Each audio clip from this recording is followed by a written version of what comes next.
very tasty. You said it's a Belgian. So here's the story on that beer. It's a Belgian Golden Ale. Mm-hmm. And so Amos Golden Ale is that name on the board. And so when we do awards for the Brew Fest and the barbecue contest, I go sit by Alan Amos and taste his beers. And so that couple years ago, might be 3 years ago now, I sit down, cracks open a bottle, I pound one of those, and I say, let me have another one. And so we do the judging and all that stuff, and the next morning I get up and say, man, I'm putting that beer on tap. Oh, so Alan, there we go. And I brewed with Alan before. Alan and Rocky, the three of us have brewed back here before, and at Rocky's house, all that kind of homebrew stuff too. And so we ended up, Alan came in here, we upscaled his recipe. It took us about 2 shots before we hit it. Yeah. And then it's been on tap for almost 3 years now. It tastes like a big beer. Yeah. What's our ABV on this one? 10. That's how you start a podcast. There we go. As a matter of fact, we're going to start it right now. And so... hold on. We're going to play this open, then we'll keep... Oh, what are you doing? We actually haven't opened for the podcast.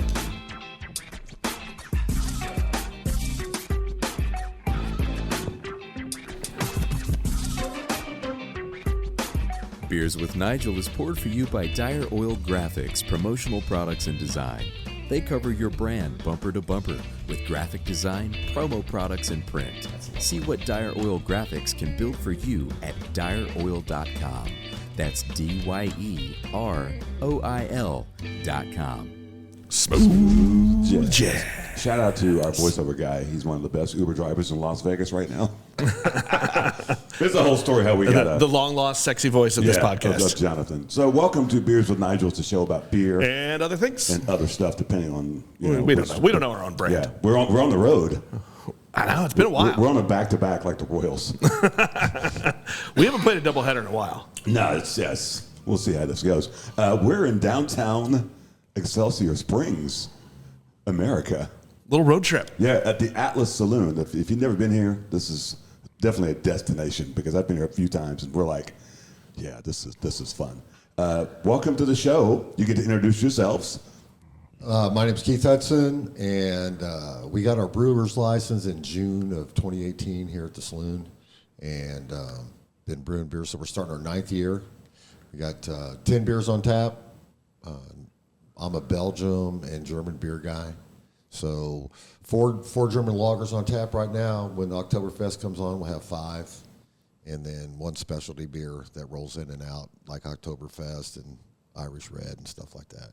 And you got a sidekick today. Introduce yourself, my dear. Hi, I am Lindsay. I am the executive director of our Main Street program here in Excelsior Springs. Keith also failed to mention he sits on my board, so he has that dual role as well.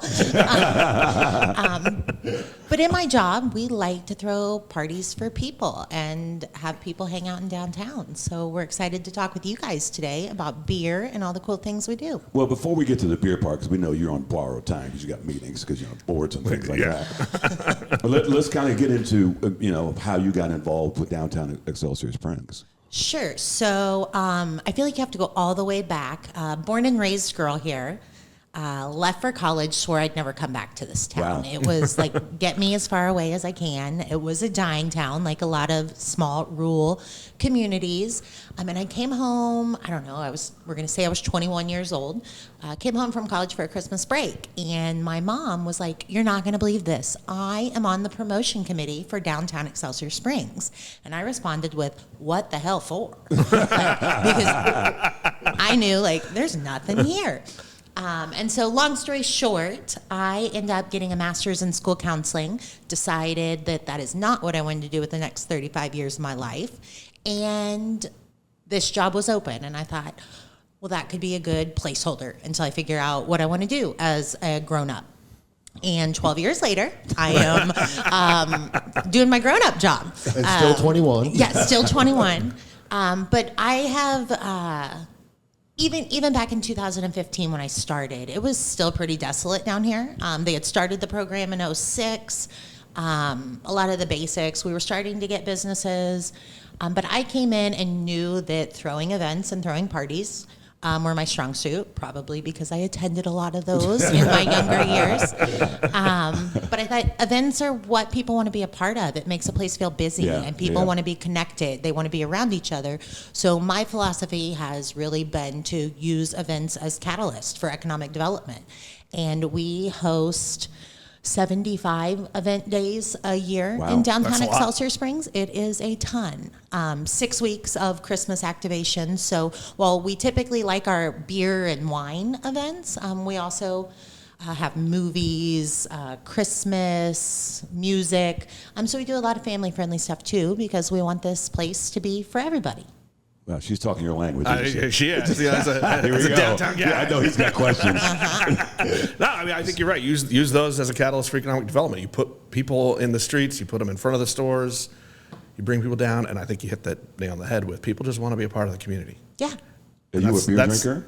I am a beer drinker. Nigel's like, let's get this back to beer. No. It's an interesting question. She said she was, but what you like craft beer apparently. I do like craft beer.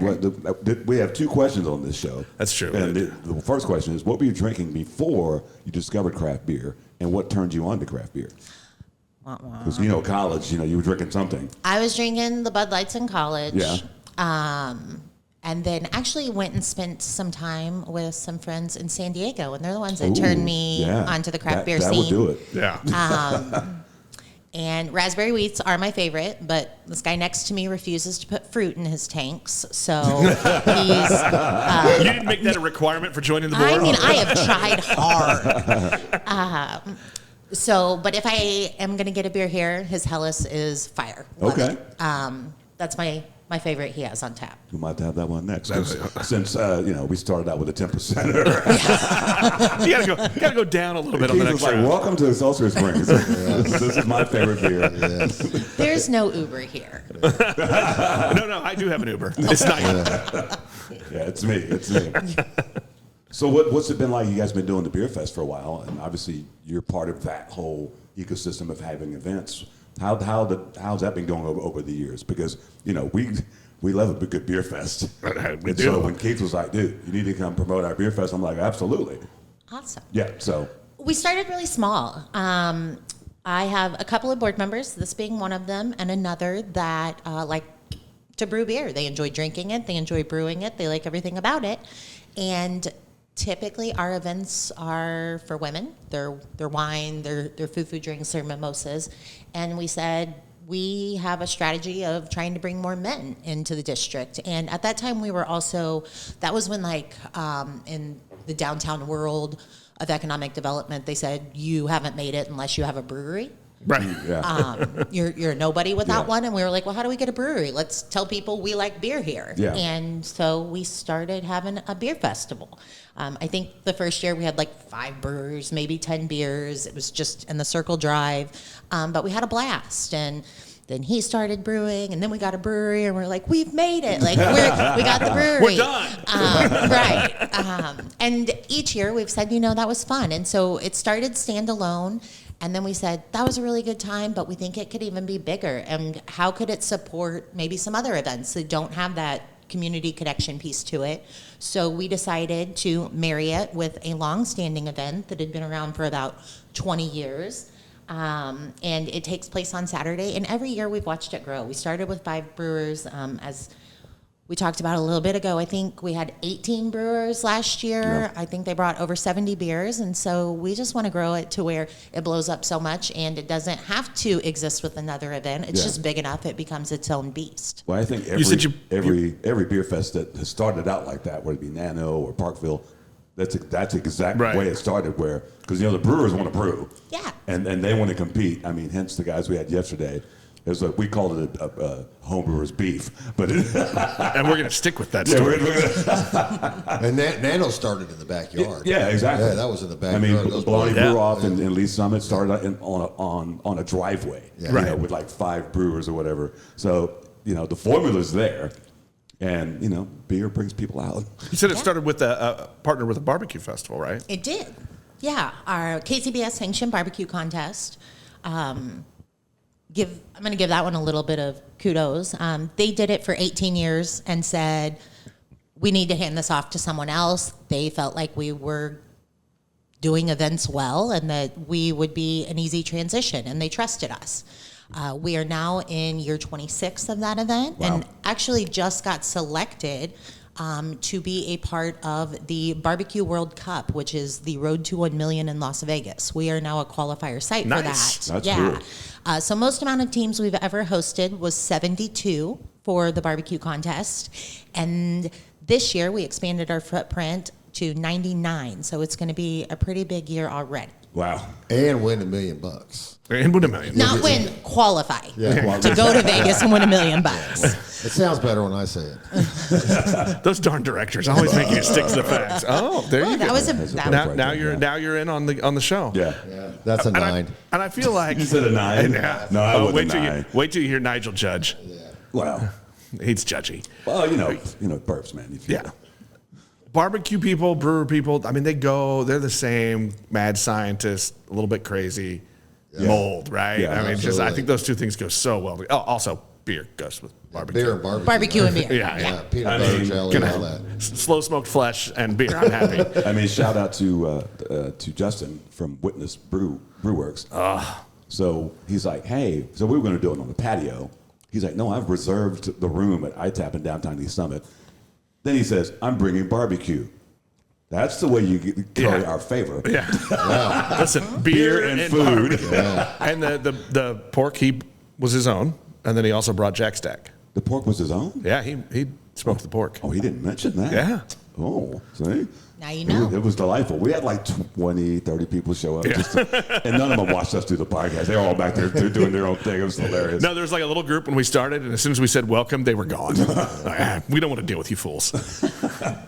They were out. They were. So Keith, I guess we should talk to you.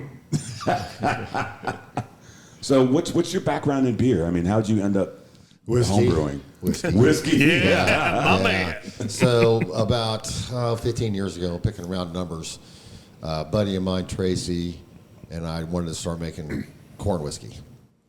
And so made a still, did the deal.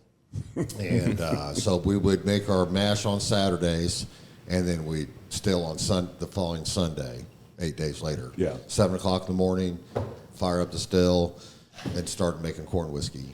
And then we went from corn whiskey to peach brandies, and then went to different kinds of whiskeys, trying to mimic Jack and stuff like that, Jack Daniel, Yeah. and that kind of rye whiskey. So we went off on those recipe tangents. And to be honest with you guys, I didn't think I could make a beer. And the reason I didn't think I could make a beer was I'd go to these guys' house, and they go, here, Keith, try my beer. And I'd try one of them, and I'd choke the thing down. I go, man, you got a Bud Light or something like that. And so it'd be like, they'd be proud of it, and I'd be going, man, that, I drank good beers, don't get me wrong. It was that deal there too. And so then I ended up meeting a guy, Steve Fry the beer guy. I nicknamed him that. And so I bumped into Steve Fry the beer guy, and he made good beers. And so I kind of went over to his house and started figuring things out. Then I joined Missouri Mashers. And then once I joined Missouri Mashers, that was the ticket. Yeah. Because those guys were good. Oh, yeah. And it just so happened, like in 15, 16, 17, the brew guys that were there were in Region 8 or 9, I can't remember, for the homebrew clubs. And they were competing with Casey Beermeisters. And every meeting, it was like, Missouri Masters was in first place. And Yeah. the next meeting, Casey Beermeisters was in first place. Yeah. It was just back and forth, back and forth. We're all doing. Anyway, Missouri Masters ended up winning. But I learned so much from those guys, brewing at home. And then I took Jackie's class out there at Bacchus and Barleycorn. You remember, Jackie? I don't. Little short Jackie that's got all the ribbons at Bacchus. Probably. Bacchus and Barleycorn. Yeah, right? yeah. Right. So And what class? Well, that was my first beer class I took from him. Okay. And if Jackie's ribbons would go all the way around this room. Yeah. He's just a stud. And he's like 75 years old or whatever. I'm picking, a Methuselah. And so we're all sitting around this little room. There's like 10 of us. It was $75 for the class or whatever. And so we'd have a little taster glass. We'd take the grain. We'd eat the grain. We'd break the grain down. Then we'd drink the beer. And then he had all these brown boxes over here, and he's pulling out a case, and we're doing this stuff. And so, and then he pulls out the last beer he pulls out. He says, "This is my Christmas beer from 1989." And then this is like 2017 or whatever, you know. And he pops this thing up, and psh, you know. I'm just going, holy shit. And so there was that part of the equation that got me from the knowledge part. Yeah. And then just so happens that Ashton Lewis, I should say, not Austin, Ashton Lewis, who's the wizard from BYO, Brew Your Own magazine. You ever read that? BYO? No. Brew Your Own. That one. And so anyway, Austin happened to be a customer of mine from Paul Mueller in Springfield. And he's the wizard. If you ever pick up a BYO magazine, there's a section from the wizard. And so, and I could go on and on and on about how long I could go. But anyway, so he's been here. Jackie's been here. And so I had influences from people that helped me brew beers and learn the process. And back in that back room there, I've probably flushed 400 or 500 gallons of beer down the drain. And so they're in the first year or two, you know, and so the lagers are so hard. Oh, yeah, because you can't hide. You can't hide nothing. Yeah. And, you know, and so the lagers are so hard, and it's got to be just right. The Kolsch takes 6 weeks, so we get to brew it 8 times a year and all these kinds of things. And so I was running out of Kolsch all the time, mostly because it was going down the drain because I wouldn't put it on tap. And it was like, it was okay, it was good, so to speak. But Jimmy McCullough, who owns this place, he bought this place in 2003. And when we decided to do this, I told him, I said, we can't have okay beers, because I've had okay beers. Yeah. And, you know, Yeah. brew houses all over America. Yeah. And because we're just this little place here. Yeah. Okay is not going to make it. And so I told him that. So we'd stand back there, blow tap, open up the valve, and down the drain it would go. And so anyway, that's where. So I started with whiskey, went to beer, and then now with this little town here, with the wineries and stuff, and the friendships I made with these people, like Jim and Daphne down here, they've got a vineyard. So I picked grapes at their place and started making wine. Okay. And then 2 years ago, I got to sell my wine here. Oh, nice. Yeah, Nice. so It sounds like you love the process really more than engineer anything by that trade. There it is. Yeah, there you go. Yeah, I forgot about that detail. That usually gets everybody's attention. That's how we know. There's always some smart motherfucker. The good brewers are always the nerds. This is why we don't brew beer. Yeah. You know, we were communication majors in college. I write and I make pictures. Exactly. Should have known. So how did this happen? How did you? Because this place is old as mummy dust. 1894. That's what I'm saying. So Schlitz built this bar. The story was Schlitz and Pabst and Busch. They went up and down the Missouri River and Mississippi River valleys, built bars in the 80s and 90s, 1880s, 1890s. And this is how they distributed their beer. So if you walked in that door in 1894, you got a Schlitz. That was it. Yeah. And so there's Bud Towns, Schlitz Towns, and Pabst Towns all over up and Really? down the valleys. And so Schlitz built this bar, and then on and on and on, and then still dirt floor basement. And then Jimmy bought this bar in 2003. It was a dive. You didn't come here Oh, really? in the early 2000s. Well, so here's the joke for me and my wife when we first got here 38 years ago. So we'd get together and go clubbing, right? You know how you used to go clubbing? In downtown Excelsior Well, Springs? just whatever.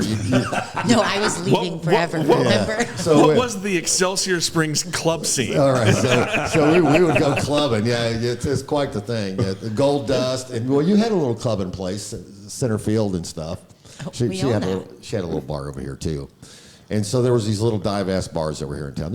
I had about 5 at that time: Centerfield, Gold Dust, Tigers, Good times. Good Times. Wow. So yeah, That's impressive. Yeah, and then this place, and so this would be our last stop when we go clubbing, and we'd come in here and get one drink and look around and go whoa, and it smelled like urine, it smelled like tobacco, and it smelled like It was sweat. rough. Yeah, it was rough. It opened at Smelled like Schlitz. It opened at 6 a.m. and there was people walking in the door. No shit. No shit. The night shift from Ford would come. Okay. Yeah, those guys would show up. Yeah. And so we could go on with that story. The guy that lived across the street, downtown Al, we named him. He'd come over and unlock it for him. And he'd start drinking at 6 too, because he was in on that. So yeah, then Jimmy took this place in 03. And we walked in. We were over here eating ice cream. He says, "Hudson, come with me." So we come inside this place. We're standing over here. We're looking at this deal, and he goes, "I think I could polish this turd up." and I told him, I said, the downtown Excelsior needs a cool bar. Yeah. And this could be a cool bar. I mean, there was drop ceilings. I mean, it was you didn't even know the floor was white. And so he did. And so he brought it all back to life. It took him about a year to bring it back to life. Yeah. And then I was getting ready to retire. And I held his Mackenzie. I held her, his youngest daughter. I coached his son in baseball. So Jimmy and Sherry and I go way back. And so I came to him in 17. I'm getting ready to retire. I wanted to do something. That was a kitchen. The brew house was a kitchen that they didn't use. And I said, "Hey, dude, I'm going to gut this kitchen and put it in a brew house." He goes, "Fuck yeah, dude. It's good." And so in May of 17, I gutted it, took it all the way down to the floor, to the rack, to the joists and all that shit, and brought in a brew house and put in a 10-foot floor drain and wired it all up and did all of that stuff. And then Rock and Run. You remember Rock and Run? Oh, by yeah. chance? So Gene and I were friends, acquaintances, whatever. And he had his one-barrel system was at Kearney because the wall caved in. And, the wall caved in. And he had his one barrel at Kearney brewing up there. And then when they built the wall back up, they brought in a 3-barrel system. Yeah. And he was selling that 1-barrel system at the right time for us. Oh, yeah. So his 3-barrel system went up running. I bought his 1-barrel system, brought it in. Then I went on the mission to find the fermenters. And being an engineer, I wanted German-made. And so I started looking at German-made stuff. Yeah. So I got German-made, 25-year warranties and all that stuff. And then my glazier tank for my bright tank, which is just a beautiful piece of equipment. And engineer. Yeah. Those things only cost $10,000 to build. Start a brewery. That's all you need. Yeah, just that. That's a long inside joke with the show. Yeah. But Keith won't say it. Like in 2017-18, when they brought craft beer, good craft beer to this place, like the culture of this place changed. Oh, sure. So while Jimmy polished this place back in 03, it was still like a questionable, like, do I go in there after dark kind of with my girlfriend vibe. And as soon as the craft beer came on board and people learned that it was good beer that you wanted to drink, just their clientele, your customer, everything's changed. And I think that's what's cool about the store. How's that impact expanded out into the rest of the downtown? It's been great. We now have a craft whiskey place. We're going to have another craft cocktail place open. We've got wine tasting rooms that have located to the district. Yeah. And so we really just embraced it. And they all play so well with one another. They partner, That's when you know downtown's working, when they all realize let's do this together. We push everybody to each other. Yeah. And I mean, you've said it before, like, it's super cool to walk in here and have Elm's guests doing a beer tasting at noon on a Saturday. Yeah. That didn't happen before. Yeah. It should every Saturday. Yeah. Yeah. And so we went to, I'm round numbers here. I believe, did we have 15,000 visitors? You can't put me on the spot with numbers. Okay, so here's the numbers I remember anyway. So we had 7,000 something walk through the door people, different, and then 15,000 visits. So somebody could come in twice. Over like 1 year? Yeah. Yeah, last year, 2025. And so that's really was the thing with Lindsay's help. We get to learn that stuff, but to have 15,000 visits at the saloon, it's a thing. We have our trip planner that Lindsay puts together. We happen to be one of the best trip planners on the planet, and we give out 1,000 of those out of here every year. They're piled up over there, and so when this place and other trails are the first two places people come to when they come here. Yeah, and in Excelsior, and especially when they haven't checked in at the Elms yet, they'll come here or other trails, and then they get the magazine that tells them where to go. Yeah, where the wineries are, where the places to eat are, and Melissa, which is our bartender on Friday and Saturdays during the day. Yeah, that's the first thing she does. I taught her. slap that thing down, open that up. Yeah. Here's the barbecue contest. Here's the brew fest. Here's Yeah. the sipping in the spring. Yeah, Which coach way them the up. wine, and let everybody know. A good bartender is a coach. Yeah. And so that's really the whole thing is just grown beyond belief as far as surreal is the word I use a lot. Yeah. Surreal. You know what's going to be surreal? Right now. This mystery beer we're about to have. So that is the esteemed Bree Burrows, who used to be the brewer at Big Rip. Big Rip, who's now in Colorado. She came on the show and kept singing the song. So we're like, we're going to make that a drop. So she's forever part of the show. I'm going to grab this. We're missing the actual mystery beer bag is on hiatus. We can't find it. So Dave comes up here and brews. Her dad. Okay. Dave comes up here and brews, and I feel like I've brewed with Dave once. We did we had a 55-gallon barrel, and all of us, I think it was 5 or 6 of us, did an imperial stout, and then took it and dropped it into that barrel. So it was like a huge collaboration, so to speak. Well done. Oh man! Gotta get the sound effects. Wow, no shit. So this is Wee Bit Fancy from Island Brewery. That's one of my Brewery. favorites. It's a French saison. Yeah. So we play a game. I already know the ABV. I don't think Nick remembers. So you're gonna taste it. We're not really gonna talk about it, but we're gonna guess the ABV. Yeah, we don't do beer judging. No. We tried once. No, it's terrible. So saison was one of the first beers that I served here. That had fruit in it, by the way. And so when Now we- she's sad. yeah. And so What the hell? I know that was when we did the mug shots. It was our first mug shots here. Oh. And so I like the history of a saison, and saisons historically have fruit in it, and so it was not brewed here. Well, now I'm not surprised. There we go. So that's part of the deal. So cheers. Cheers. Cheers. I like the bubbles. This is one of my favorite beers. Yeah, in it's Kansas one of our City. most popular beers. Even for people who don't drink beer, they're like, "Oh, I like champagne. I like wine." I'm like, "I got you." Well, you gotta have a taste.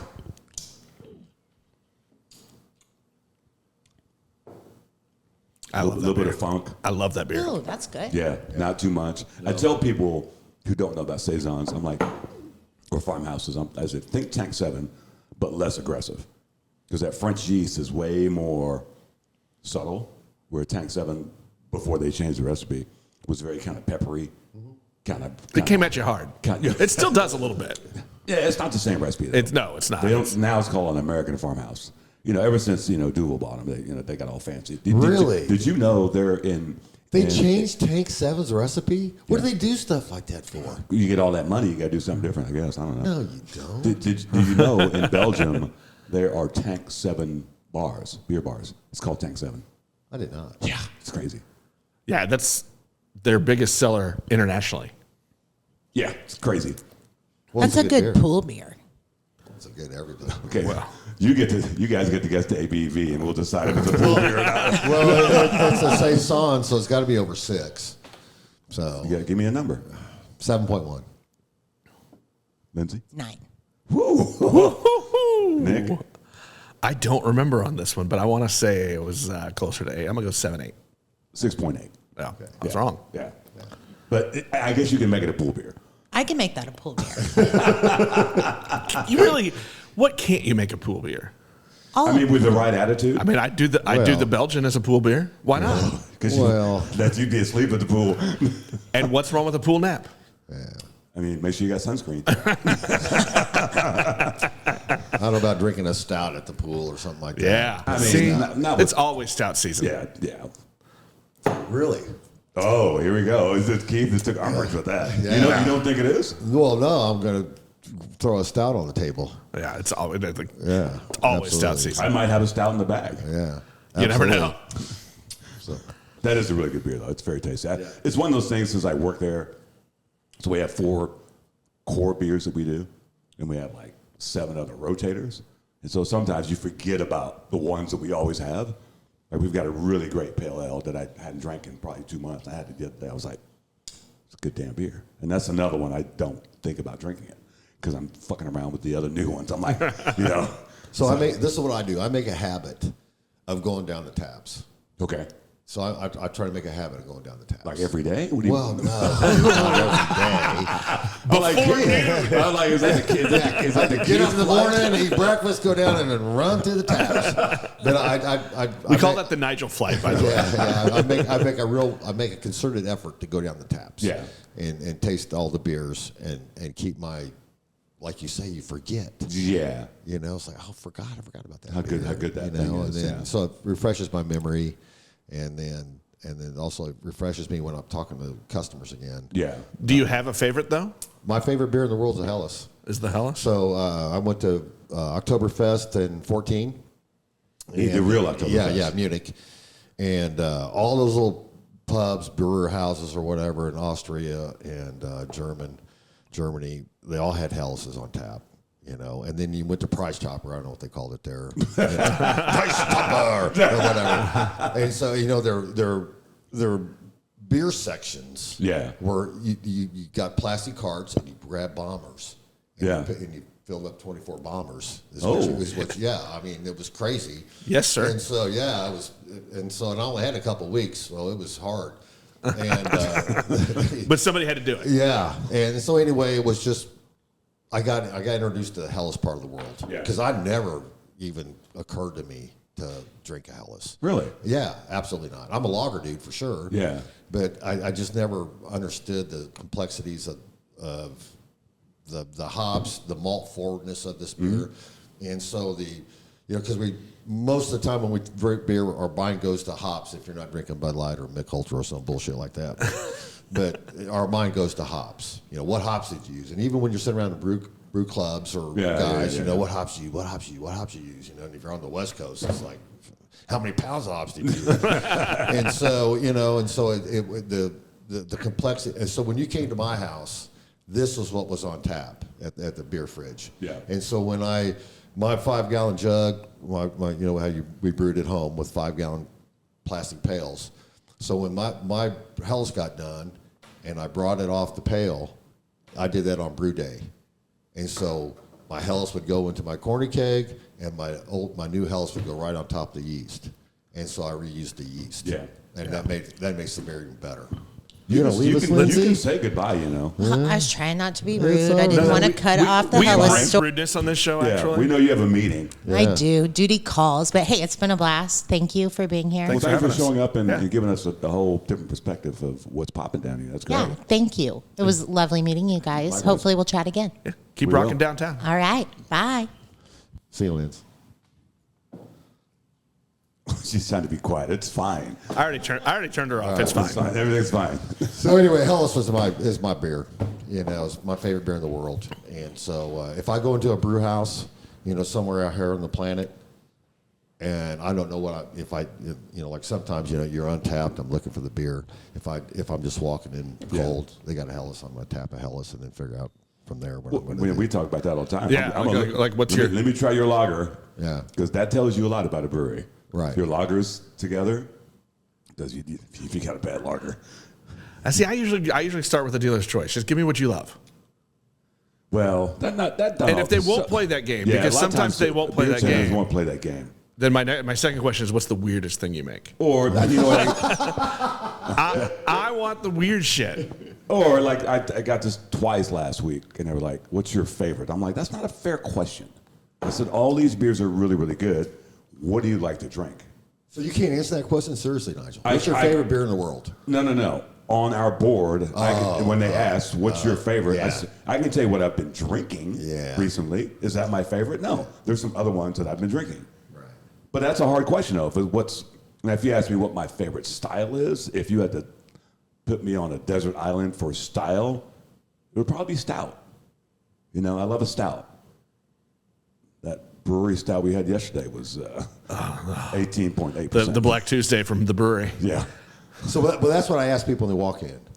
If they come in, they look at the blackboard like they do, and then I get in front of them. And Did you just fake a burp right there? Was that a burp? That was a real one. That was a cry. That was a cry burp. You let it go.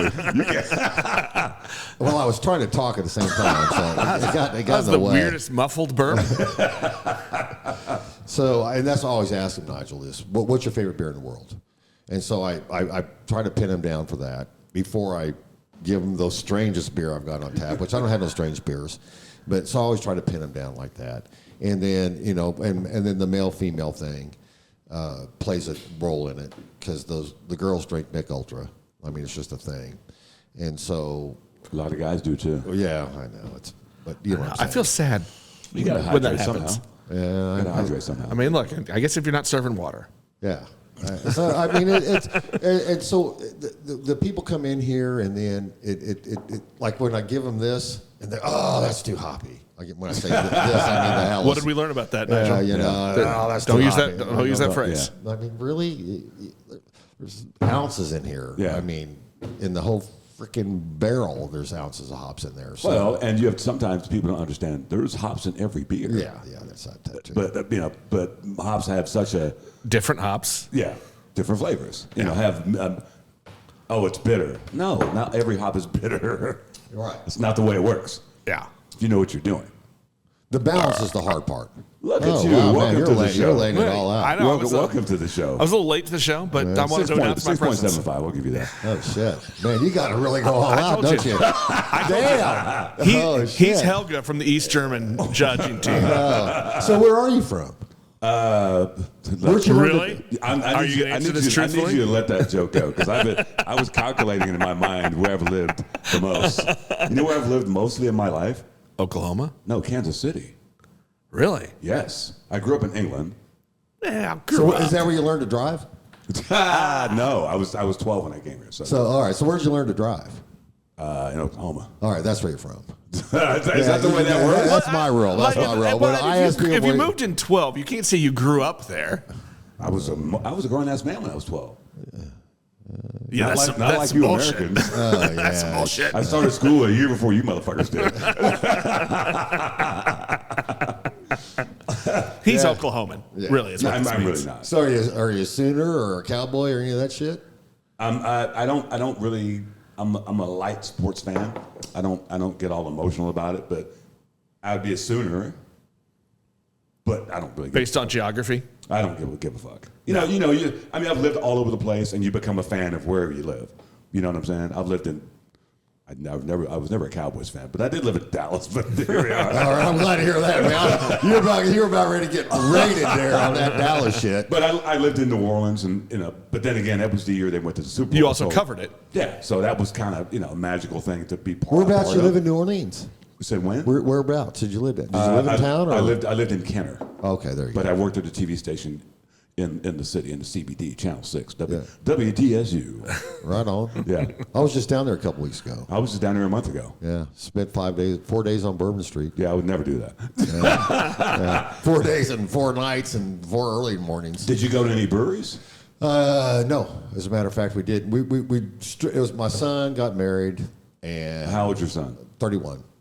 That's Bourbon Street age. Yeah, so we stayed at the Provincial. So we were all down there. And then, we went out to dinner on Wednesday night. Went to Bourbon Street. Went out to dinner Thursday night, Bourbon Street. Where'd you go dinner at? So we started out really weird. My son's name's Luke, so we went to Luke with no S. That was weird. But we went to Luke, and then we went to Dickie Brennan's Thursday night. Yeah. And then Friday night was our rehearsal dinner, and we did that at Galtar. Oh, And yeah. then, Y'all fancy. And then Saturday night was the wedding, and we did that at the Court of Two Sisters. Okay. Yeah, so that was I've never not done the quarter. That's what I need to do next is get out of the quarter. I've been going since I lived there, and even before I lived there. I've always taken new people to the quarter. You got to see it. You got to experience it. But if you live there, that's not what you do, because there's so much more to New Orleans than the French Quarter. It's I've been like 16 Mardi Gras, and people are like, oh, it's French Quarter. No, there's not even parades that go down Bourbon Street. That Bourbon Street is the width of this. Yeah. It's so small, right? Yeah, it's 8 blocks or whatever. Yeah. And the fact that they even let cars drive down the motherfucker just cracks me up. I'm like, what are we doing? Just close it off, make it walkable. Unless you're a delivery truck or whatever, but yeah. Which is hard enough. Yeah. I wouldn't want to be a delivery driver down there. My best Mardi Gras parade was in Mobile. Everybody talks about Mobile. Yeah, that was a blast. And it's the oldest one, 1706 or whatever the hell it was. They started that. Mobile was cooler than shit. And then the second best Mardi Gras parade was Pensacola. and all them girls were in bikinis, so you already know. And this is when you could fly drones legally, I guess, back in the day. So they would fly them drones down. And it was like, it was fun. And I always hear about like the St. Louis Mardi Gras as well. I've done that one a few times. Sure. Okay. I'm a purist. I'm a New Orleans Mardi Gras guy. I mean, because I consider myself New Orleans Catholic. So Mardi Gras Catholic. You're Catholic during the parade. Well, no, during that whole season, because it's really Mardi Gras is a Catholic thing. Yeah, it's a 40-day deal. 12th night and all that business. It's just a whole. And people think no. And then you start over on Ash Wednesday, get your little ashes, because you can drive through and get ashes in New Orleans. Drive through, get your. Of course they do. No. You get drive through everything else. What's not drive through in New Orleans? That's a fair point. Yeah. There you go. Because your drinks in New Orleans, when you go through a drive-through, it's legal because it has a little piece of paper on top of the straw. Right. Oh, I take that back. They've changed that. Now you can't put the straw in the drink till you leave. But you can still get in the drive-through. Yeah, we got all kinds of laws. Well, if there's one thing we've learned with this show, it's every state has their own strange, archaic liquor law. Right. Yeah. And Missouri's got the best, by the way. They have the most lenient brewery distilling wine laws. Yeah. I've never heard anybody say that. Yes, and it's a fact. I can share a couple of them with you. So one of them is so you really were working that one up. Like you, did you see him lean? He braced his elbows. I was looking at Keith. I was like, I hear your story, but I can't stop this. He made eye contact across the table. I was like, hold on, hold this look. Touchdown. So my wife and I can distill 200 gallons of moonshine annually. Kansas, you can't even own a still. So I mean there's that. If you own a brewery, you can't own a still in Kansas, right? No, you can't have a still at all. I can't. My buddies can't own stills in Kansas. You can't have one in your garage in Kansas. In Missouri, I can have 200 gallons of moonshine. But 100 for me, 100 for my wife. But this is the question though. They ain't got nobody to police that shit. They don't. You could have some shit in your garage in Leawood. Nobody would care. I understand. And you give it out to your neighbors. But if they do find it, yeah. My point is, it's not like they're it's almost like lease on the government. It's not active enforcement. It's like if somebody complains. Yeah. I went to Nick's house and we're living in Kansas. I'm going to the police. I didn't like his whiskey that he gave me. Because I'm being a dick neighbor, right? Yeah. Look, I'm a little hurt if you don't like the whiskey I have in my house. But you know what? Again, I'm just saying. It's all relative. Whiskey tasting is relative. And then the license fees in Missouri is crazy because we had this great company in Missouri that was an advocate for beer. His name was Bush. Right. And so he affected Jeff City. And so the most that any brewer has to pay in the state of Missouri is $250 annual. Well, and that's 10,000 barrels. Is 10,000 barrels and up is $250. Well, we know alcohol has been overly, rules and regulations. I mean, think about like during COVID when Kansas had to change. Yeah. Because it was 10% of your when the breweries receipts. in Kansas you couldn't do this if you had a food truck, this, that. It was the most ridiculous bullshit. And then you've got like 5 people for each state that even do the job, But if they target you, because the artist formerly known as Windshift, Tony, why are you coming to this brewery during COVID more than any other in the region? And he had a 5-barrel system, but he was always getting inspected during COVID. Because she lived 7 minutes away. Springs. Oh no! She lived 7 minutes from this brewery, so she had to go do something. Dude, it was because COVID was wild. It was. Yeah, they shut us all down March 17th. We had a St. Pat's party on the 17th, and that was it. Then we had it all shut down. And then we had a Cinco de Mayo party on May 5th. Yeah. And opened back up. Yeah. So- Yeah, I remember the week before the whole shutdown, I was at Other Half Brewing in Brooklyn, New York, at this.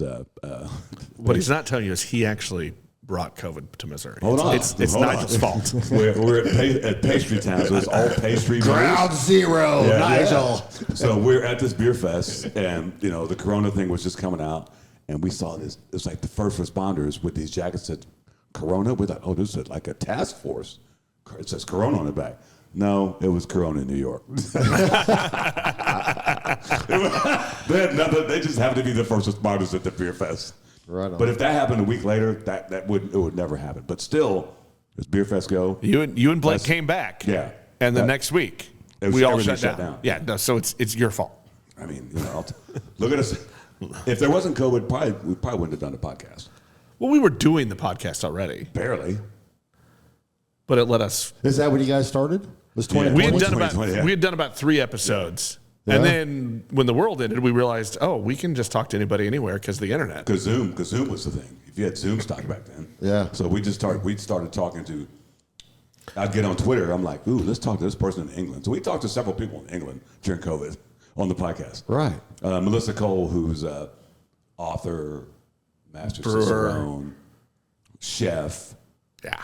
GABF judge. Badass woman. That I had met her in London, and I was like, ooh, let me reach out to her and see if she was, because London was in lockdown. She said, I'll come on the podcast.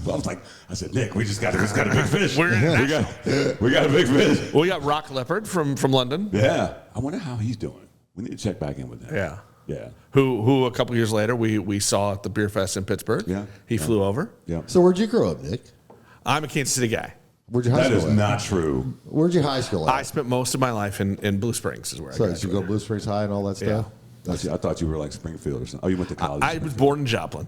Okay, there you go. Yeah. There it is. Yeah, I know. But I was born in Illinois, but I've been here for 65 years. I like to say I have dual citizenship. I've been back and forth a lot. Yeah. Oh, so I don't. No, you don't. No, you don't. In England, you have to have duals. How'd you end up in Excelsior? So my wife and I. Because if we're driving here, we're like, Yeah, I know. It's a long ways away. So I went to Northtown. I went to North Kansas City High.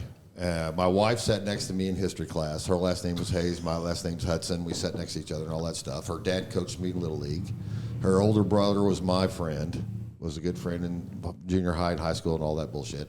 Grade school, too, because we played baseball together.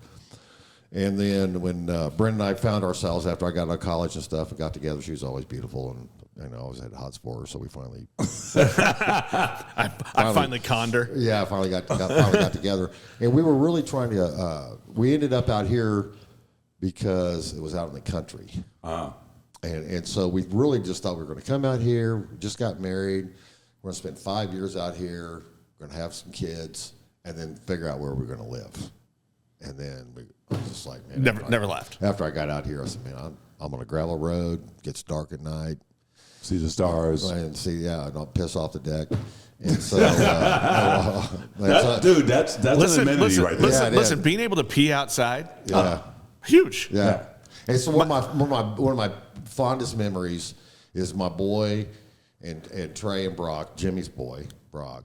And they walk out my garage. They're walking down the gravel road, fish and pole on one, BB gun on the other, Yeah. backpacks on, and they're heading for the woods in the summertime. They're like 12 years old or whatever. Yeah. Heading to the woods. Going to go camping, leave on Friday, come back on Sunday, Yeah. and then, you just can't do that. Yeah. No, my brother's the same way. He's on 40 acres on top of a mountain somewhere in rural Colorado, and he's like, I just go to the tree and pee. Yeah. You know what time it is, Nick? Mystery beer. Oh, shit, we get another one? Oh, yeah. Oh, fuck. Oh, yeah. We're not Damn, messing around with this show. We're not going to show up with one beer. I understand Drive that. all the way here with one beer? Yeah. What kind of podcast would that be? And they better not all be from your brewery. Dude, this is the way it works, man. So the mystery beers, there's this thing we call beer karma. We have 2 rules in life. Rule number 1. Rule number 1, it used to be don't die, but now it's try not to die. Oh, you have not had this conversation with me. Well, sometimes you have no choice. I mean, case in point, the skydiving thing yesterday. Oh, no shit. Here we are. Well, yeah, Rule number two. don't make decisions Yeah. that will cause you to die. Yeah. Like skydiving. Here we are. So rule number 2 is don't be a dick. And that covers a multitude of sins. And so if you're a dick, it fucks up your beer karma. Because beer karma, when you give beer, you get beer. But if you're a dick, You don't get beer back. you don't get beer back. So I have a lot of beer karma. So when it's time for me to grab a beer, there's beer in my fridge. And I'm like, I have no idea who gave me that, but it's beer karma. So whether it's from my brewery or not, it was given to me or I took it. Either one. Well, you might have bought it too, right? I mean, like beer karma is a real thing. okay, would you rather do something that's not from my brewery? I don't care. I just want to give you Because shit. I grabbed something out of my fridge. That Okay, all right. Whoa. Do you know what you got your hand on right now? can. Do you know what kind of beer it is? No. Then pull it out. No. Then pull that one out. Yeah. Let's do that one. Oh, no. Oh, that's the wrong shit. one. That's the wrong one. He got the wrong one. No, it's a little shorty. No, it was in the back of my fridge. I'm like, what the fuck is this? I think it's German. Let's see. Wild beer. Oh, it's a Dunkel. Dunkel. Yeah, that's definitely German. Look at that one. There you go with that fake burp again. So he tried to hold in that burp. Does that say 1492 on it? Yeah.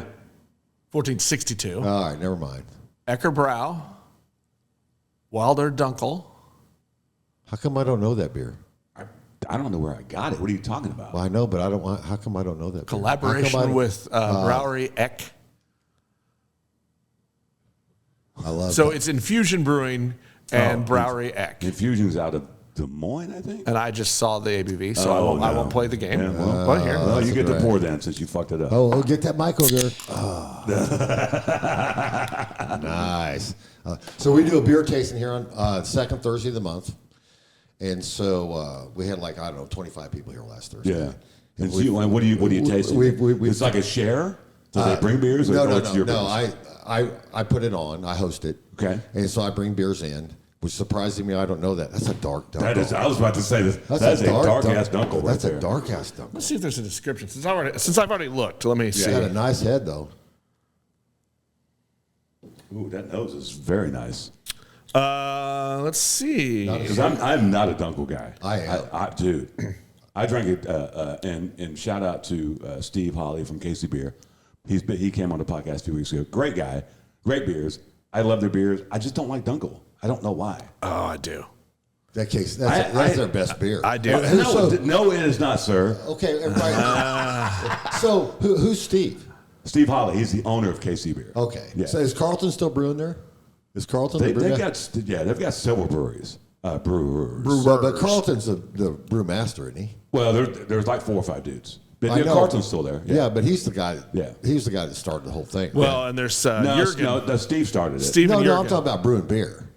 Did Steve brew beer? Yeah. He did, yeah. Yeah, he did. He has a whole German history. Go Really? listen to that podcast. Oh, wow. It's very I interesting. wasn't And his know that buddy guy. and his buddy Jurgen from Bavaria, Yeah, so Jurgen is. who thank you, Jurgen. That was a good day. Let's see. So Brewery Eck is in Bobrach, Germany.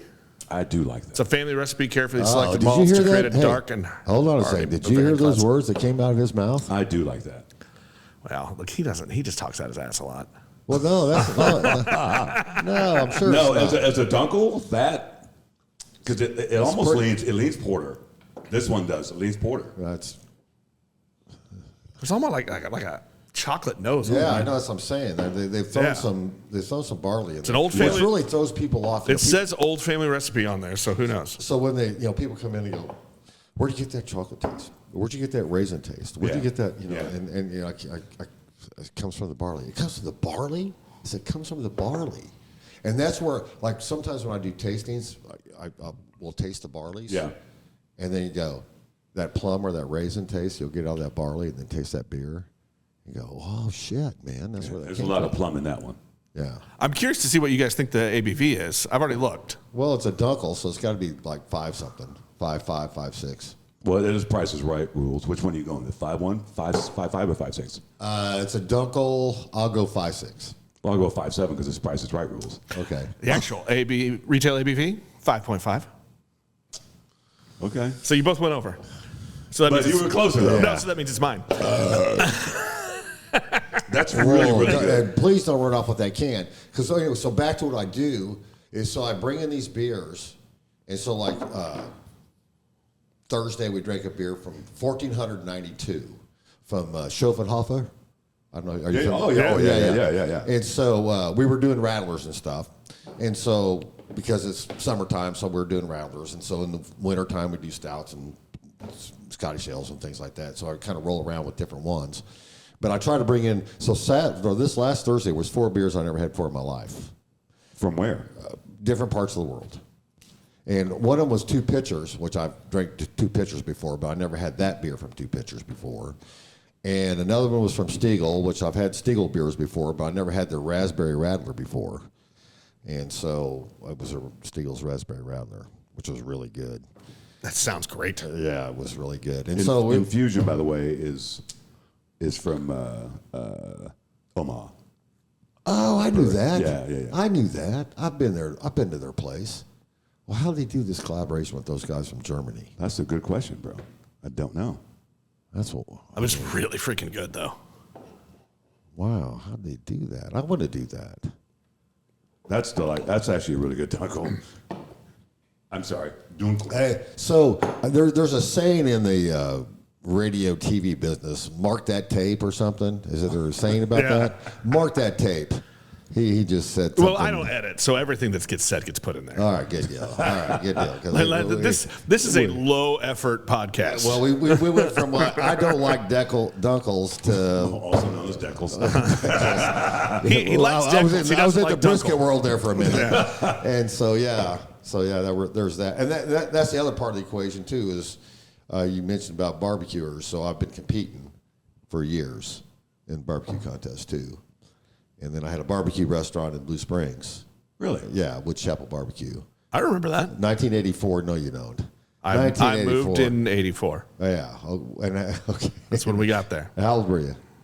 10. And you remember Woods Chapel Barbecue? My uncle is from there, so we moved there because of family. So that I remember that being a place. Yeah. Yeah. And so I made millions of dollars and closed it down, obviously. And so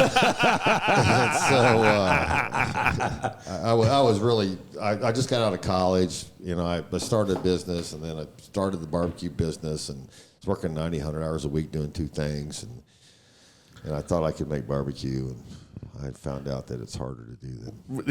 It's harder to get people in the door. Yeah. Well, I mean, you got to have good stuff. But now, then I started competing. And so that helped out a lot. Competition barbecue is different than commercial barbecue. Yeah, unless you go to Slaps. Aren't they closed? Slaps ain't closed. Hell no. No, God, he's making so much money. In Kansas. Somebody closed. No, I don't think it was KCK. I want to say nobody in KCK. No, I know. I think Q39 is closing there at Leewood, or not Leewood, but 103rd. I could have swore Slaps. They're opening one in Lee Summit. Who is? They're good. Q39? Yeah. Which, hot take, overrated. Yes. You saw my face. That guy was a stud. Right, but there is a difference between competition Q and commercial. And he's dead. The ones who closed up north, was it Smoking Guns or whatever it was called? Oh yeah, they closed. Yeah. I think that was. But he closed. He's a stud. He won all kinds of stuff, and the reason he closed is his boy wouldn't take over the business. Right. Yeah, I mean, him and his wife were done. Which is why the same reason Boulevard sold is because kids didn't want it. Yeah, and so and that's the hard part of everything. But the bar Slaps is the best in Kansas City, in one man's opinion, obviously. I can't choose a favorite. And then I mean, when Hilton on the Hogs on the Hilton, whatever that was, when he was a cook at Hilton, then I competed against him a bunch of times, and then he opened Q39, obviously on 39th Street, and he was at a pretty good level then. But then he went away. But the guys that cook every day, those are the ones that make it happen. If you don't cook every day, you're not going to have competition barbecue. That's all there is to it. You got to cook every day. That little barbecue joint on 24. You ever go out there? The little barbecue joint on 24 Highway. What's the name of it? Little barbecue. That guy cooks every day. He's got good stuff. That little 24 and out there in Independence, 24 Highway. Go out 435 and head out 24. He's on the south side of the road. Little barbecue joint. I can't remember. Yeah, it's a little barbecue joint. Fix the deal. He cooks every day. And that's like what's the old one out by Green Valley? Porky's. Yeah. He's been there forever. Yeah, Porky's been there for a long time. Yeah. He's got the right name. Yeah. And he's got a movie named after him, too. Yeah. So, A couple of them. yeah, Porky's 2. Not- There's a couple of Porky movies. I mean, it wasn't as good as Porky's one, but, you know. I mean, the sequels are never as good. No. So I wonder about like the Schlitz motif in here. So it was the Schlitz bar. okay, so here's Well, the, my question is, Go ahead. because I know a lot of people who would come in and be like, "Do you want to sell that?" You know what I'm saying? Do you get Yeah. people who come in and trying to buy the shit? all the time, especially the cash register. So, like, the piece right behind you is an old advertising piece. That's huge. So Jimmy, that one. yeah. So Jimmy that owns this place is an auctioneer, and so he's been buying this Schlitz memorabilia as he out there in the world, and so we've got a lot of old stuff that's real. I mean that piece right there. I don't know what year that's from. It's sexist as hell, but that's all metal, by the way. It looks like it's wood framed and everything. That's all metal. And I would imagine that now its value is even higher. Now that Schlitz is no more. Yeah. Well, So how would we describe what's going on there on that picture? well, it's sexist, and she's trying to get She out ain't the door. going nowhere, is what that is. The cleaning lady is not leaving yet. That's Yeah. what that means. So she was trying to steal the beer. Well, I don't know what she's trying to do, but She ain't getting out. she ain't getting out the door tonight. That's weird as shit. Yeah, it is. It's not that ad couldn't be made today. Yeah, exactly. And so, like all these old pictures and Yeah. stuff, found those in the basement. Really? Yep. And then that one there looks like it's been all watered, wasted there on the Yeah. bottom. That's the Atlas with the dirt road. Wow. Yeah. Oh, that's- wow. Yeah, that's the dirt road Atlas picture right there. And so, yeah, all this stuff, and people come in here and want to buy stuff, but really, there's nothing for sale. Everything's for sale, but we've really, Jimmy's really worked hard. We've worked hard to make this have this look. Yeah. Over the last 10 years. Yeah. And so, That was the first time I walked in, I was like, "This is fucking dope." yeah. Because it sucks, you were talking about when you first got it. It was drop ceilings and shit. People were like, "Oh, let's cover up the bricks. Get the fuck out of here." You know what I'm saying? It's so yeah. dope. Yeah, and it had, not only did they cover up the bricks, Nigel, it had that shitty paneling on there that Mom and Dad had in the den and in the basement. Yeah.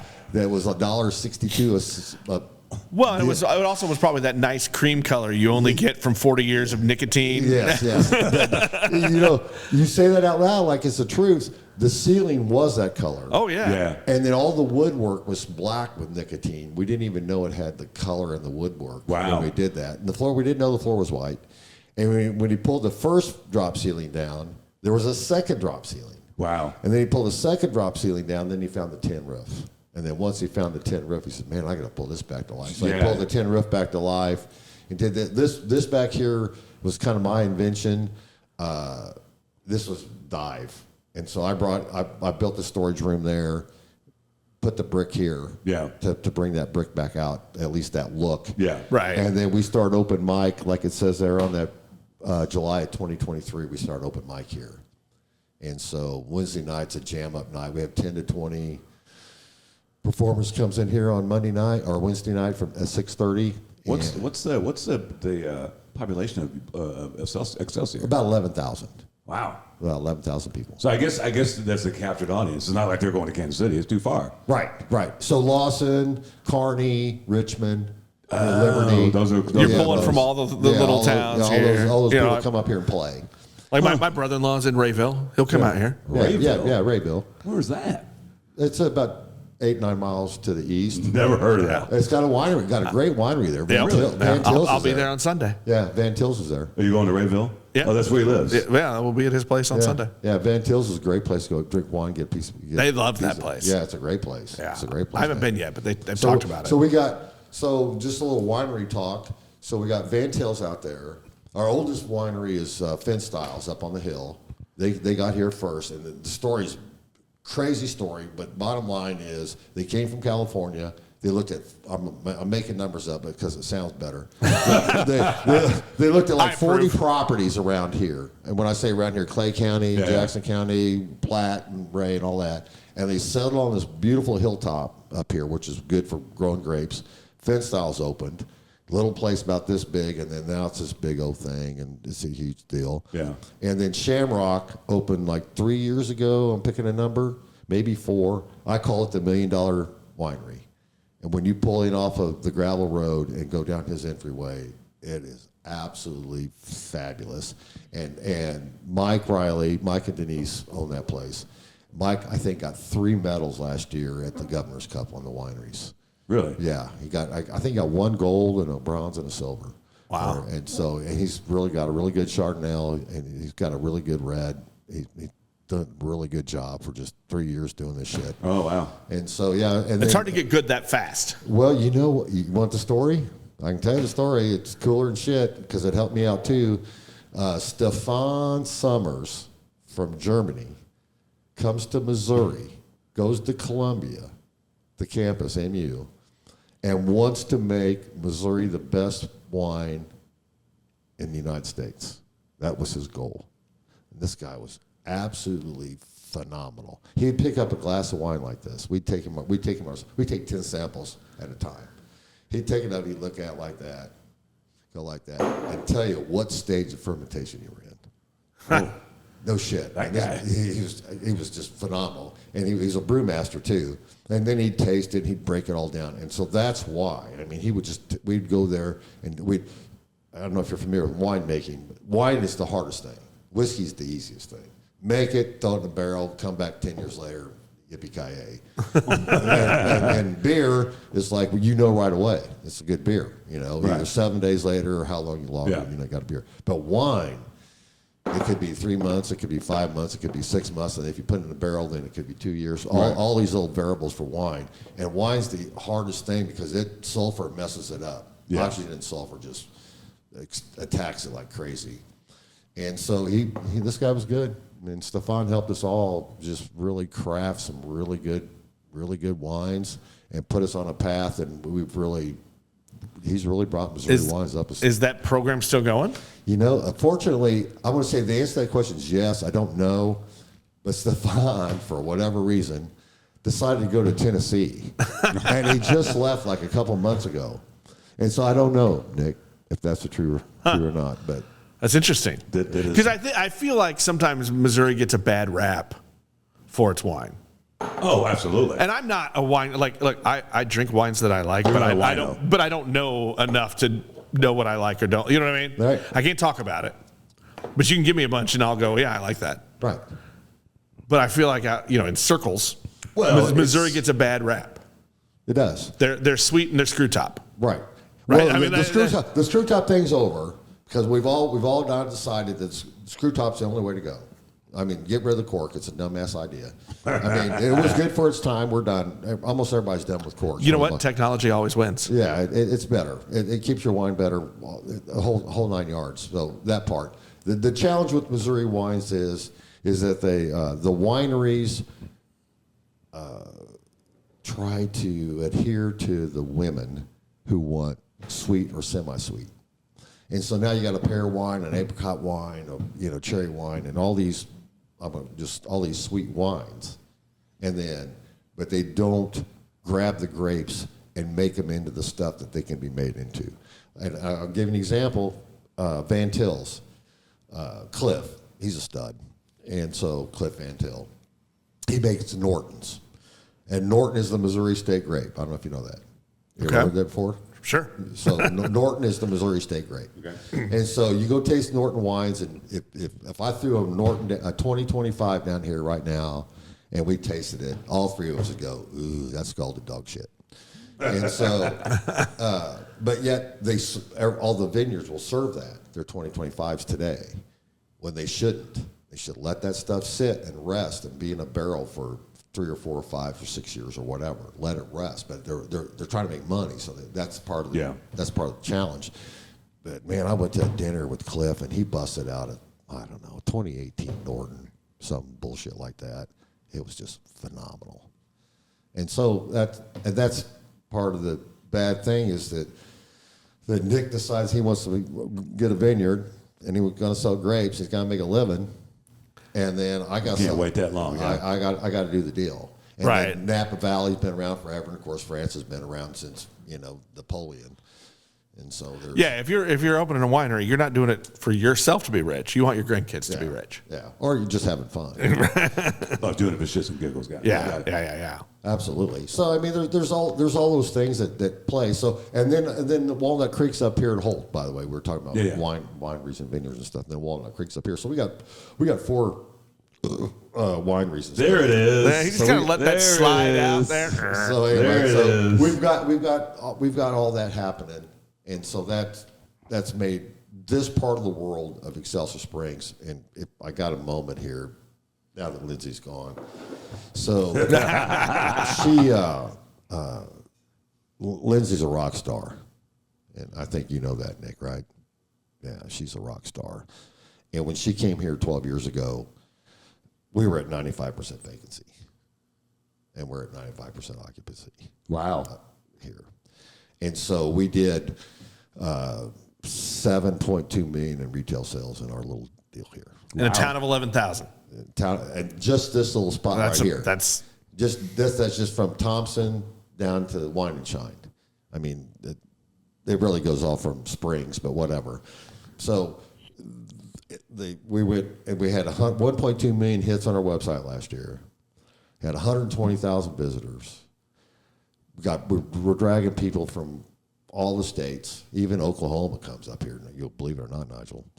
And obviously Kansas and Iowa and Nebraska. Iowa's our number 1 state that comes in the doors here.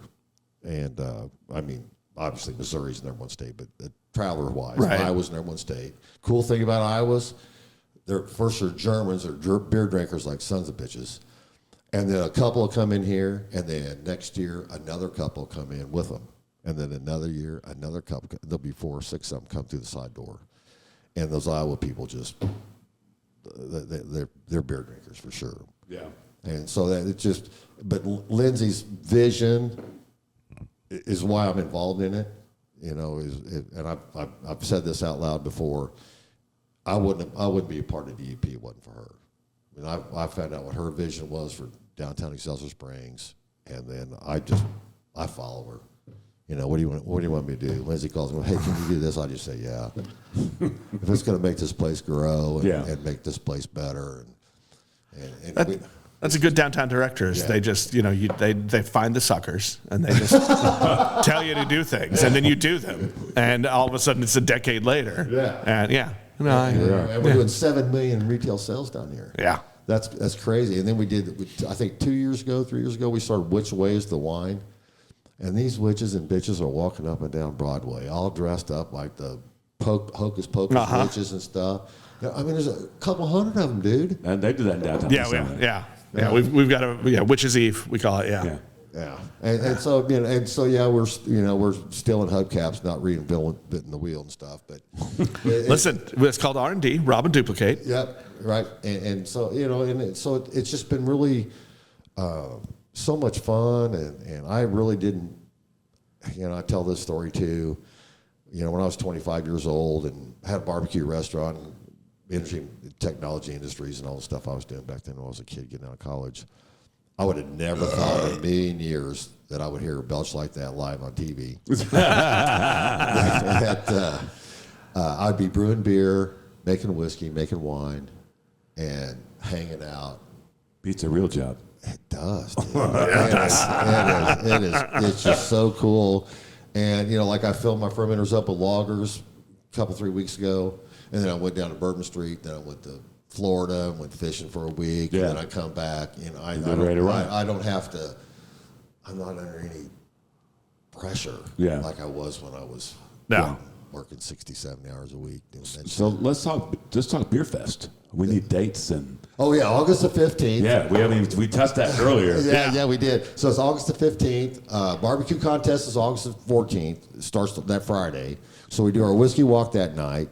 The party night. Have you been to a KCBS event? Yeah. Have you been to a KCBS? I've not. You haven't been to a KCBS event? No. This ought to be the one to go to. 99 barbecue team. So Friday night's party night at KCBS events. So because all the guys are partying, everybody's rolling into town. We're all partying, drinking beers. They've all got their tent set up. Yeah, we're setting trailers now. That's true. $100,000 trailers and shit.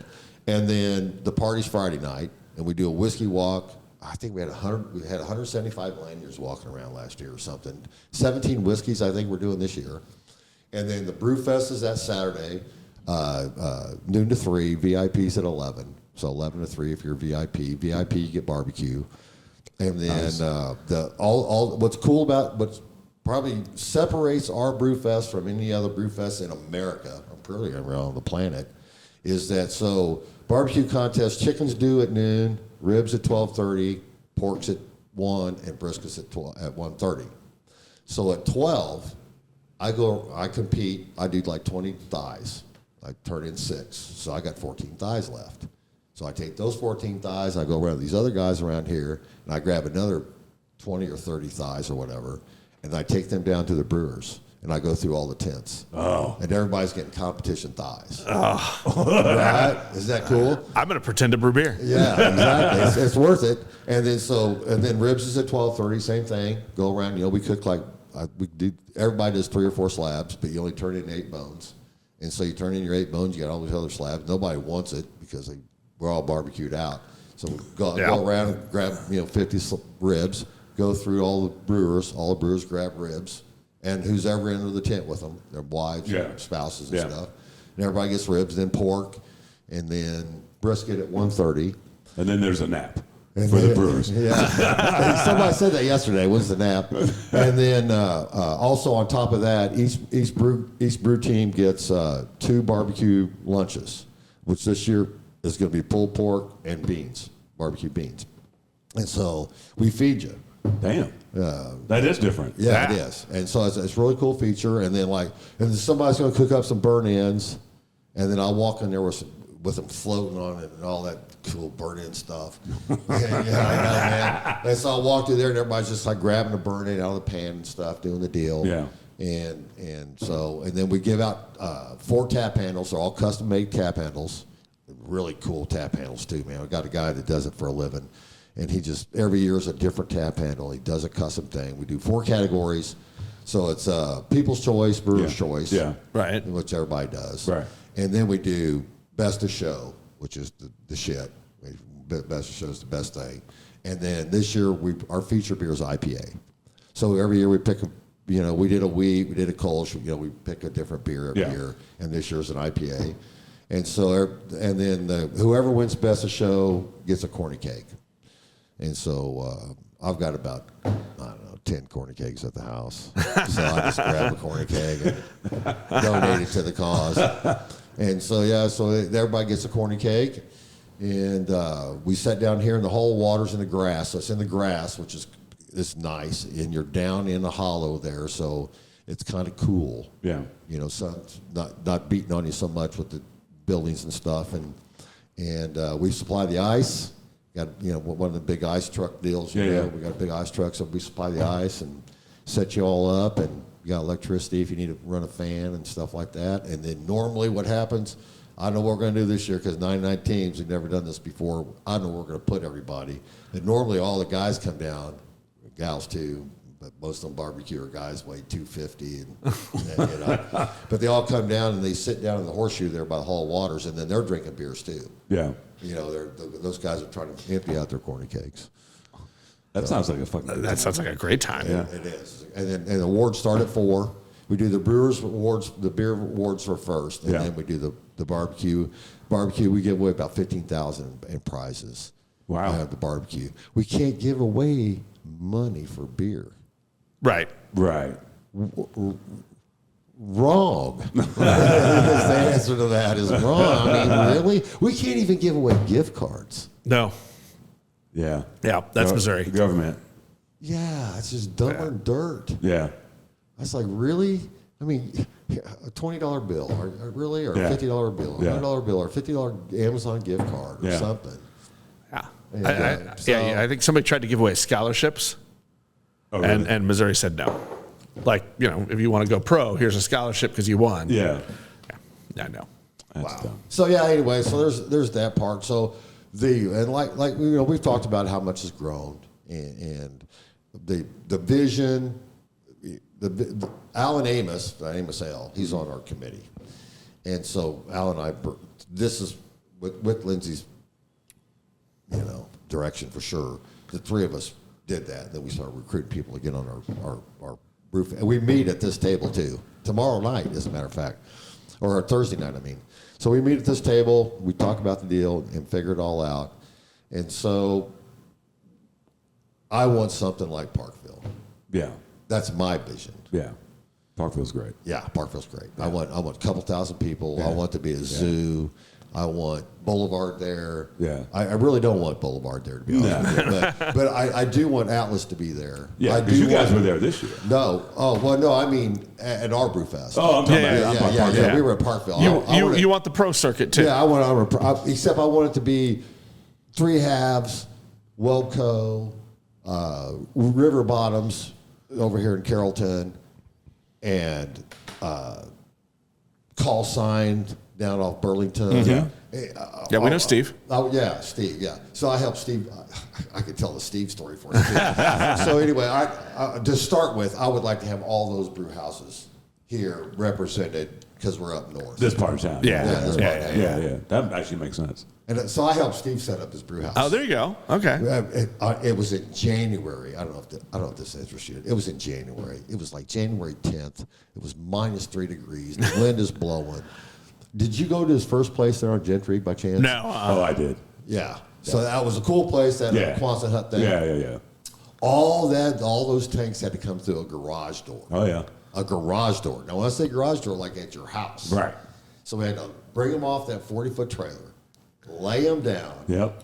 Bring them into the garage door horizontal, set them down on 2 pallet jacks, pull them back like this and backwards for about 20 feet, and get them to stand them up with a hoist. Oh yeah, And we I've seen this movie before. Yeah, and it was just a cluster.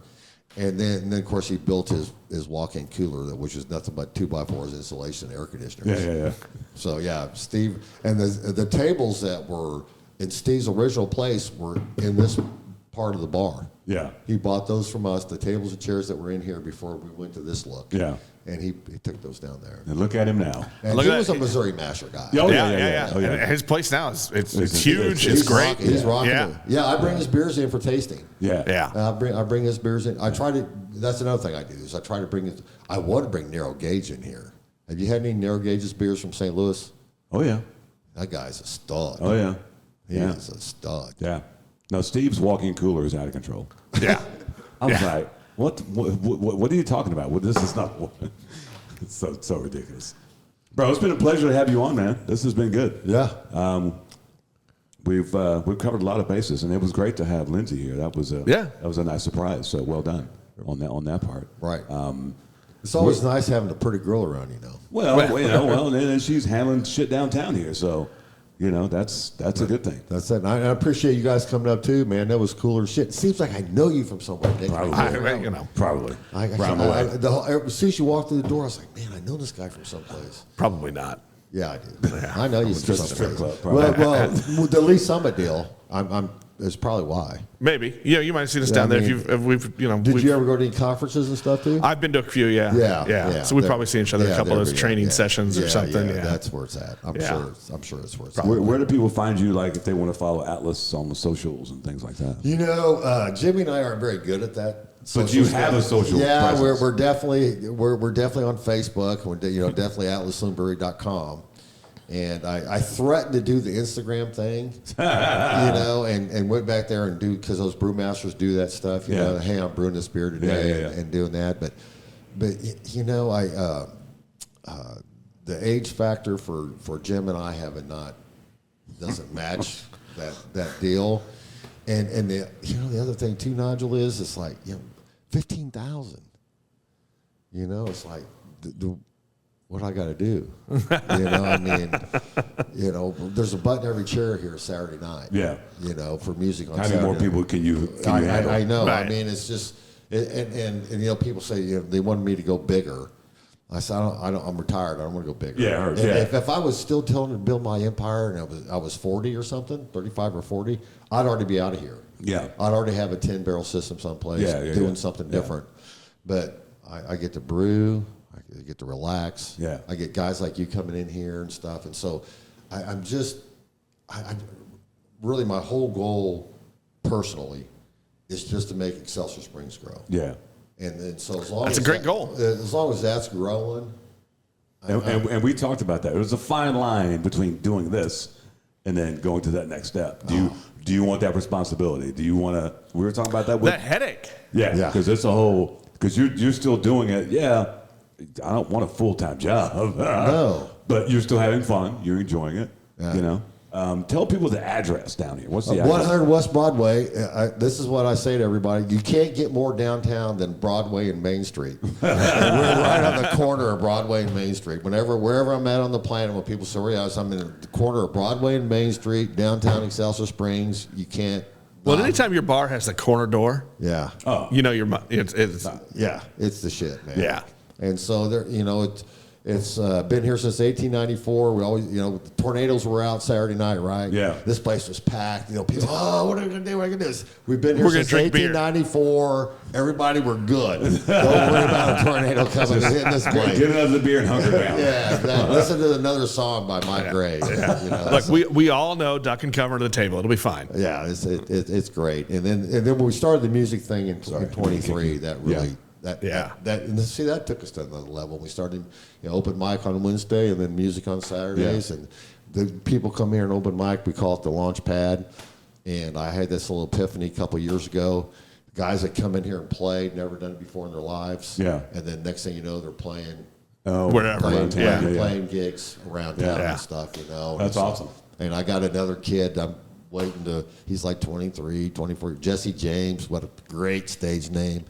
And he's going to be a stud, and you're probably going to bump into him someplace, out there in Kansas City playing some night, doing his deal. That's there awesome. we go. Yeah.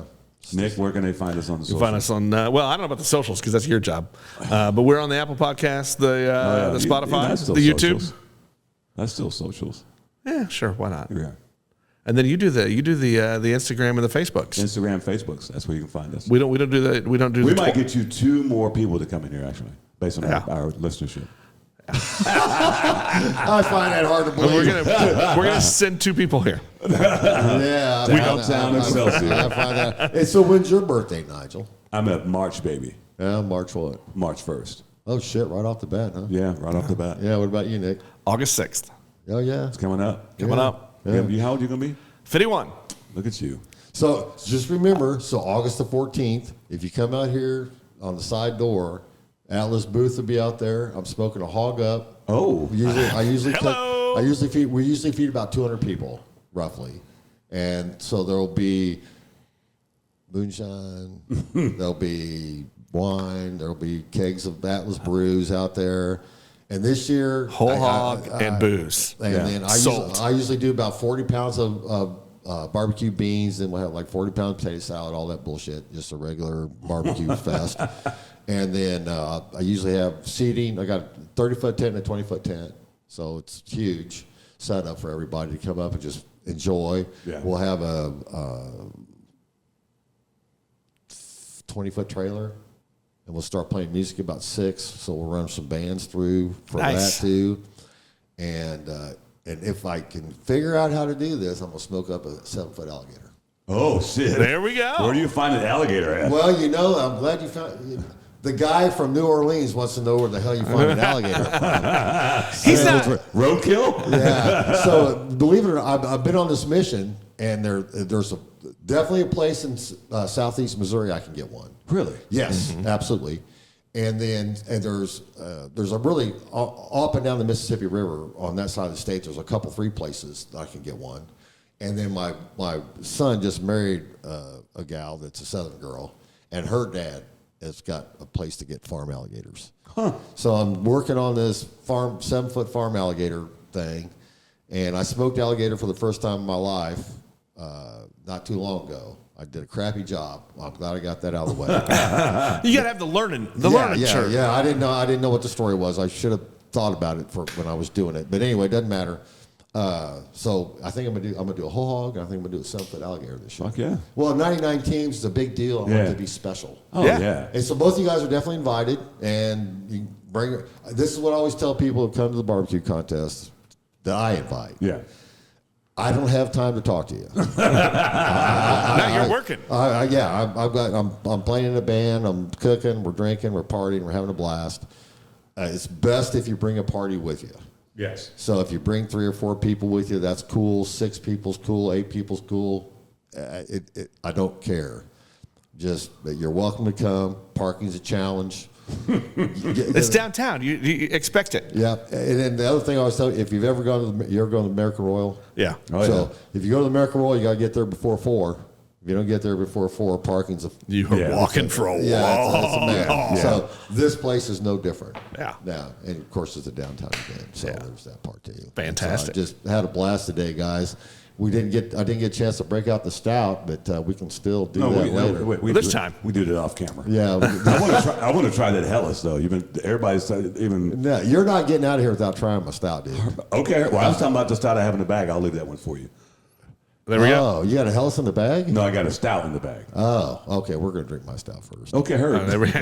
I'm going to leave this one for you. You don't have to drink it. You can drink it later. It's fine. I can drink later. I can definitely drink later. So how do you end this show? How's that Good night, go? everybody. I do this.